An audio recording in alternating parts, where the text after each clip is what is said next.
最近の Web システム開発はあまりにも複雑になりすぎていませんか？ npm インストール、エラー、依存関係の衝突。環境構築だけで1日が終わってしまうこともあります。もし HTML を書くだけでリッチな Web アプリが作れるとしたら、ブレイシファイなら叶えられます。環境構築のために黒い画面と戦う必要はありません。ページ表示だけのために JavaScript を書かなくても OK。必要なのは HTML だけです。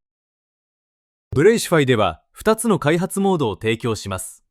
ファイルプロトコルモードではサーバーは一切不要です。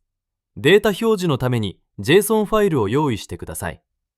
ローカルサーバーモードではブレイシファイを GUI ランチャーにより起動します。同時に SQLite も起動され、取得したデータで HTML が組み立てられます。使い方は驚くほどシンプルです。必要なのはデータの場所を示すリンクタグと波括弧だけ。これだけで HTML とデータが自動的に結びつきます。ファイルプロトコルならサーバーすら必要ありません。もちろん専用 GUI を使えばローカルサーバー環境も一瞬で構築可能。複雑な設定ファイルとはもうさよならです。書くのは HTML だけ。ただそれだけです。